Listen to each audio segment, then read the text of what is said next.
नमस्कार दोस्तों, जय हिंद, वंदे मातरम। स्वागत है आपका अपने टीटी फैमिली शिक्षकों के परिवार जायसवाल कोचिंग सेंटर पर, पावर्ड बाय शिक्षा ही प्रकाश है। आज की क्लास में साथियों हम बात करने वाले हैं आपके हिंदी प्रैक्टिस सेट रहेगा।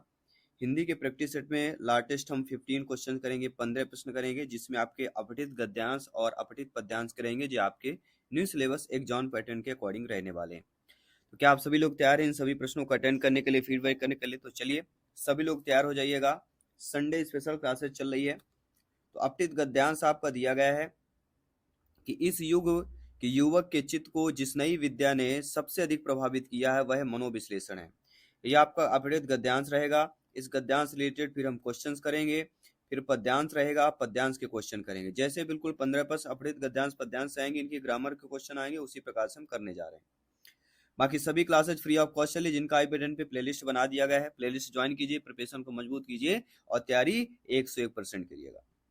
तो यह हमारा गद्यांश है कि मनोविज्ञान और मनोविश्लेषण शास्त्र निसंदेह पठनीय शास्त्र है। इन्होंने हमारे मन के भीतर चलती रहने वाली अलक्ष्य धाराओं का ज्ञान कराया, परंतु यह बात ध्यान में रखनी चाहिए कि सांच मिले तो सांच है, ना मिले तो झूठ वाली बात सार्वदेशिक होती है। इस प्रकार से आपका ये अपठित गद्यांश दिया गया है और इस गद्यांश रिलेटेड आइए हम क्वेश्चंस करते हैं।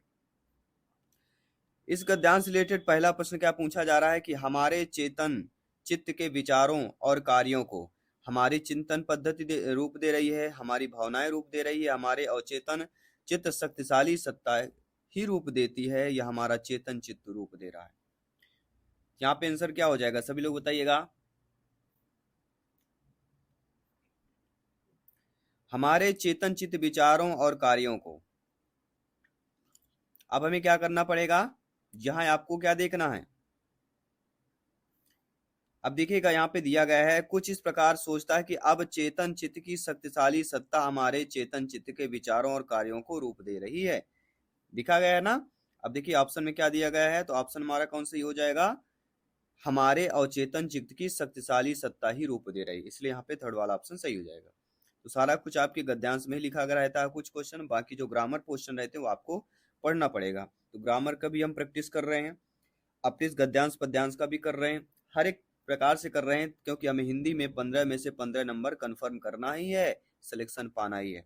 सभी ब्रदर सिस्टर टीचर्स, सभी अध्यापक अध्यापिकाएं सभी कमेंट कीजिएगा। प्रश्न है, युवक चित्त को सबसे अधिक प्रभावित जिस शास्त्र ने किया है वह मनोविज्ञान और मनोविश्लेषण शास्त्र है, तत्ववाद है, भौतिक विज्ञान है, विकासवाद हो जाएगा। राइट आंसर क्या हो जाएगा? प्रश्न क्या दिया गया है, युवक चित्त को सबसे अधिक प्रभावित जिस शास्त्र ने किया है। युवक चित्त को किस शास्त्र ने सबसे अधिक प्रभावित किया है? यहाँ पे ऐसा प्रश्न पूछा गया है, सभी लोग बताइएगा किस शास्त्र ने प्रभावित किया है युवक चित्त को।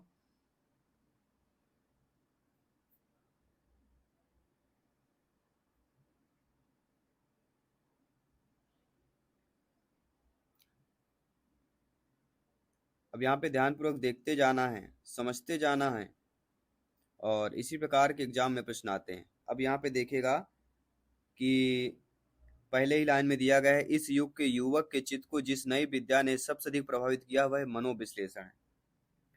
मनोविज्ञान और मनोविश्लेषण शास्त्र निसंदेह पठनीय शास्त्र है। इन्होंने हमारे मन के भीतर चलती रहने वाली अलक्ष्य धाराओं का ज्ञान कराया, परंतु यह बात ध्यान में रखनी चाहिए कि सांच मिले तो सांच, ना मिले तो झूठ वाली बात सार्वदेशिक है। तो यहाँ पे अब राइट आंसर क्या हो जाएगा आप लोगों का? सेकंड क्वेश्चन था ना, हाँ यही क्वेश्चन था। तो युवक चित्त को सबसे अधिक प्रभावित जिस शास्त्र ने किया वह शास्त्र कौन सा? तत्ववाद हो जाएगा। क्या हो जाएगा साथियों? तत्ववाद इज द राइट आंसर। किसी भी प्रश्न पर डाउट है बेफिक्र कमेंट कर सकते हैं, फीडबैक कर सकते हैं। जयसवाल सर हाथ जोड़कर आप सभी का स्वागत अभिनंदन करते हैं। आइए बात करेंगे अगले प्रश्न की।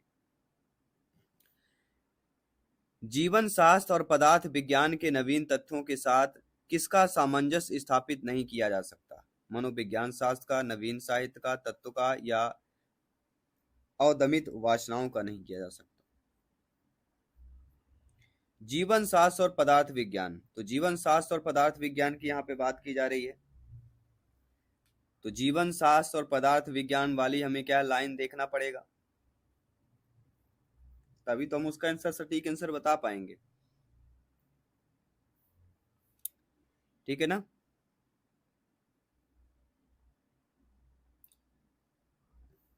तो इस लाइन को देखिएगा, यहाँ पे लिखा गया है जीवन शास्त्र और पदार्थ विज्ञान के क्षेत्र में हमें जो नवीन तथ्य मालूम हुए हैं उसके साथ इस ताज के अनुसंधानों का सामंजस्य स्थापित नहीं किया जा सकता। अनुसंधानों का सामंजस्य स्थापित नहीं किया जा सकता, यही तो प्रश्न पूछा गया है। तो राइट आंसर क्या हो जाएगा? जो अदमित वासनाओं का नहीं किया जा सकता। फोर्थ ऑप्शन इधर राइट आंसर हो जाएगा।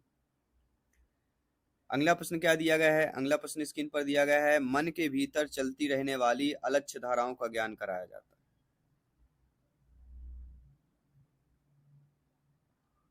मन के भीतर जो चलती रहने वाली अलक्ष्य धाराएं होती हैं उनका ज्ञान किस प्रकार से कराया जाता है? साहित्यकारों ने, मनोविश्लेषण ने, मनोवैज्ञानिकों ने, समाजशास्त्रियों ने, किसने कराया है?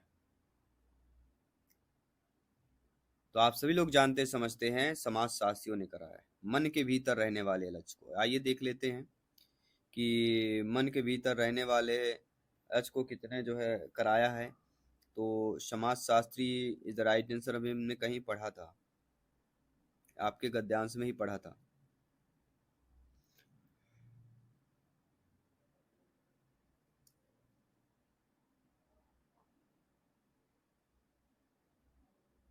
सभी लोग ध्यानपूर्वक देखते जाइएगा।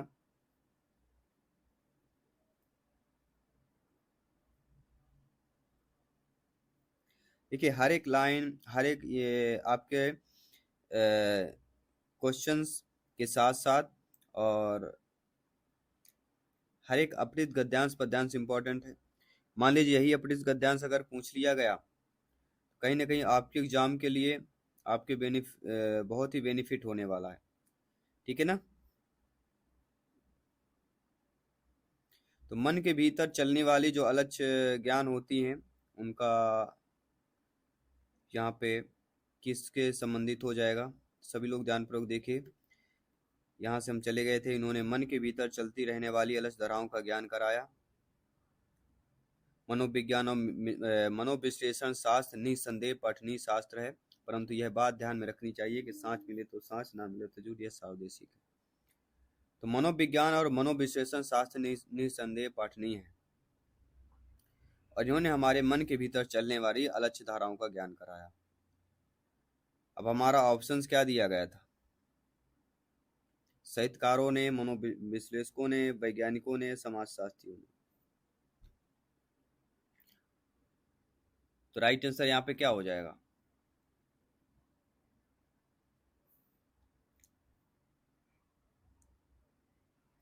सभी लोग बताइएगा ध्यानपूर्वक, हम आपका भी देख रहे हैं, आप लोग कितना आंसर कर रहे हैं यहाँ पर, क्योंकि हर एक क्वेश्चन इंपॉर्टेंट है आप सभी के लिए।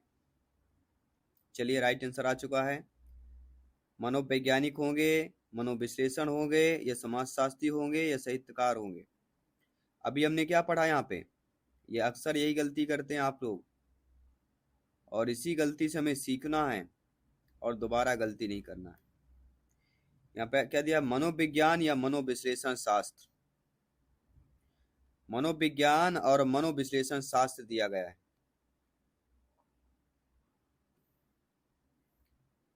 तो मनोविश्लेषण शास्त्र दिया गया है, लेकिन यहाँ पे समाजशास्त्रियों ने किया था, ये क्योंकि यहाँ पे विश्लेषकों की बात कर रहे हैं, तो समाजशास्त्री इज द राइट आंसर हो जाएगा, ठीक है। अनायास में प्रयुक्त उपसर्ग होगा, ग्रामर पोर्शन है, सभी लोग बताइएगा। बहुत ही अच्छा इंपॉर्टेंट क्वेश्चन दिया गया है, सभी को कमेंट भी करना है। क्या कमेंट करना है? अनायास में प्रयुक्त उपसर्ग है, सभी लोग बताइएगा, सभी लोगों को फीडबैक भी करना है। सभी लोग बताइए, अनायास में पहला दिया गया है अना, आ, अन और अन दिया गया है, तो राइट आंसर क्या होगा? अनायास में प्रयुक्त उपसर्ग है।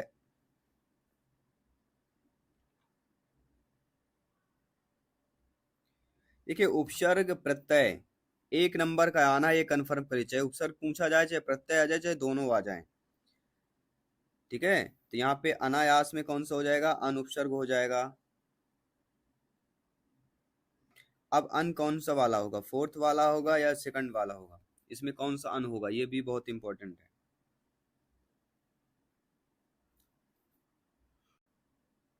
ठीक है। चलिए,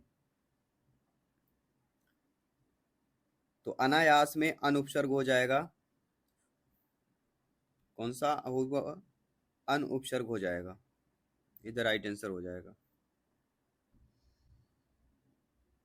उपसर्ग वे शब्दांश होते हैं जो किसी शब्द से पहले जोड़कर उसके अर्थ में परिवर्तित कर देते हैं।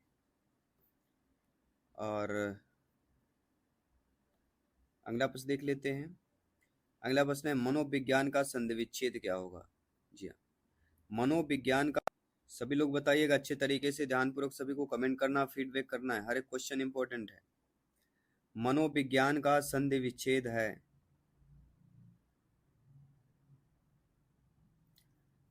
मनोविज्ञान का होगा मन धन विज्ञान। कौन सा संधि हो जाएगी? विसर्ग संधि हो जाएगी। यहाँ पे मन का अर्थ होता है मन या मस्तिष्क, और विज्ञान का अर्थ होता है ज्ञान या विशेष ज्ञान, तो विसर्ग हो जाएगा। यहाँ पे संधि पूछी जाएगी आपके एग्जाम में, आपके पेपर में। अंजाम शब्द कैसा है आपका, चलिए बताइएगा। जी हाँ, सभी को कमेंट करना, फीडबैक करना है। अंजाम शब्द है, कहते ना, आपने सुना होगा ये मैं इसका अंजाम दिया, तो अंजाम शब्द क्या होता है? अंजाम को या परिणाम कह सकते हैं। अंजाम या परिणाम बोला जाता है, ये आमतौर पर किसी कार्य या घटना के अंतिम परिणाम को दर्शाता है। अगर इस प्रकार से पूछा जाए, अगर मान लीजिए ये प्रश्न पूछ लिया जाए कि शब्द कैसा है आपका, अरबी है, फारसी है, हिंदी है, पुर्तगाली है, तब आपका जवाब फारसी होना चाहिए। Second option is the right answer हो जाएगा। अंजाम शब्द फारसी भाषा का है। और अगर मान लीजिए अरबी भाषा पूछ लीजिए, अरबी भाषा के कौन कौन से शब्द होंगे, तो अरबी भाषा में क्या आता है? जैसे किताब हो गया, किताब क्या है? किताब एक आपकी अरबी भाषा है। किताब के साथ साथ और भी सारे हैं जो आते हैं अरबी भाषा में। अदालत, अगर अदालत लिखा होता है, ये भी अरबी भाषा में हो जाएगा, ठीक है। और इलाज भी आपका आ जाता है। हिंदी भाषा की बात करूं, हिंदी अंजाम शब्द हिंदी का तो है ही नहीं है। पुर्तगाली की बात करता हूं तो पुर्तगाली में साबुन आ जाता है, साबुन शब्द है ना, ये पुर्तगाली शब्द है। साबुन हो गया, अलमारी हो गया, ये कौन से शब्द हो जाएंगे? पुर्तगाली हो जाएंगे, ठीक है। सभी लोग समझ रहे हैं? बढ़ते हैं अगले प्रश्न की तरफ। नगण्य शब्द का गद्यांश में भाव है। नगण्य मतलब क्या होता है? बहुत कम हुआ, तो अत्यंत तुच्छ, सराहना के योग, गिनने योग न होना, या भाव शून्य होना। नगण्य को मतलब क्या होता है, सभी लोग बताइएगा।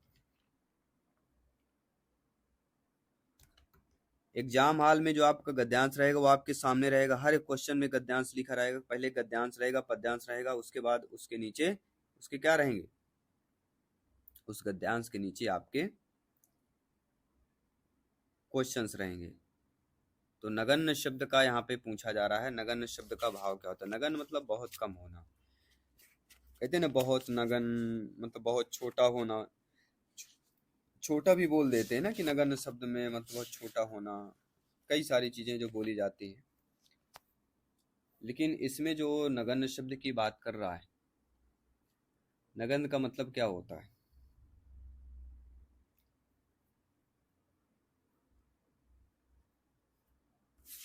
सभी लोग बताइए।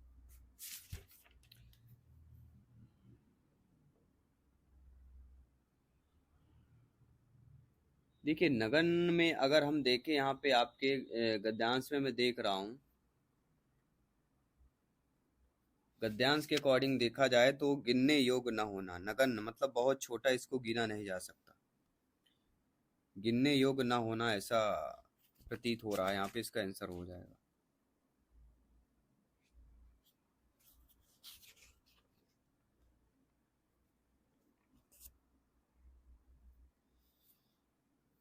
क्या हो जाएगा?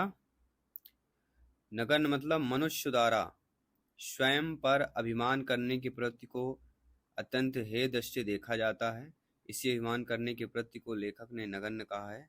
तो लेखक के अनुसार जो है यहाँ पे जो राइट आंसर हो जाएगा वह कौन सा होगा?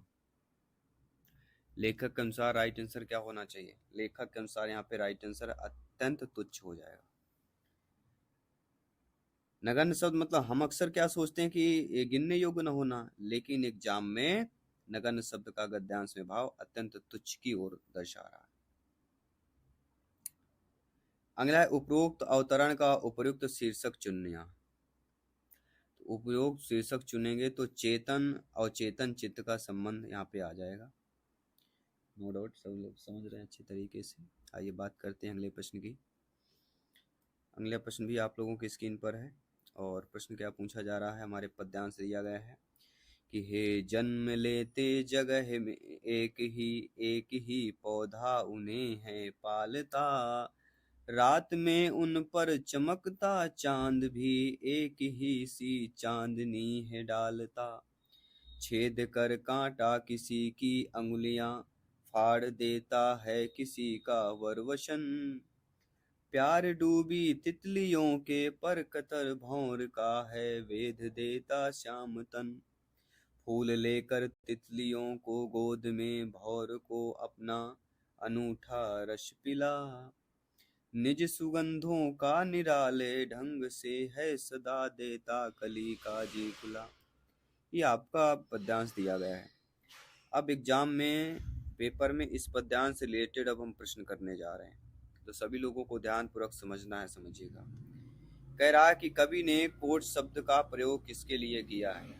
कवि ने इसमें कोट शब्द का प्रयोग किया है एक, तो कवि ने कोट नहीं सारी कांटे, यहाँ पे आज मिसप्रिंट हुआ है मेरे ख्याल से, कवि ने क्योंकि कांटे में किया है, तो कवि ने कांटे शब्द का प्रयोग किसके लिए किया है? सभी लोग बताइए, अगर आपको पता है बिल्कुल बताइए। तो कवि ने कांटे शब्द का प्रयोग किसके लिए किया है? तो कवि ने कांटे दुर्जन पुरुष के लिए किया। अगला पद्यांश है कि फूल किसे कहा गया है? फूल सज्जन पुरुष को कहा गया है। फिर अगला प्रश्न है पद्यांश में किसे महत्व दिया गया है? पद्यांश में चरित्र और स्वभाव को महत्व दिया गया है। फिर अगला प्रश्न है बड़प्पन शब्द का आशय क्या होता है? बड़प्पन शब्द का आशय होता है महान व श्रेष्ठ होने का भाव। फिर अगला प्रश्न है पद्यांश का उचित शीर्षक पूछा जाएगा। उचित शीर्षक हर एक पद्यांश में पूछा जाता है, तो फूल और कांटे यहाँ पे हो जाएंगे। और 15वां प्रश्न आपकी स्क्रीन पर है कि बड़ाई में प्रयुक्त प्रत्यय क्या होगा? तो बड़ाई में प्रयुक्त प्रत्यय कौन होगा? ई होगा, डाई होगा, छोटी होगा या बाई होगा? चलिए सभी लोग बताइएगा। सभी लोग ध्यानपूर्वक कमेंट करिए। इस प्रैक्टिस सेट का 15वां प्रश्न है, तो बड़ाई में प्रयुक्त हमारा प्रत्यय कौन सा हो जाएगा? प्रत्यय बाद में लगता है ना, तो बड़ी ई हमारी प्रत्यय हो जाएगी।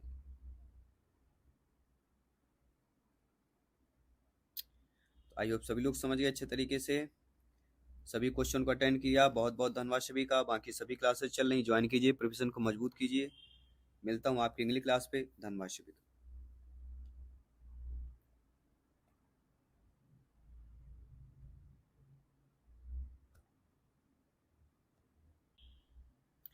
नमस्कार दोस्तों, जय हिंद, वंदे मातरम। स्वागत है आप अपने टीटी फैमिली शिक्षकों के परिवार जायसवाल कोचिंग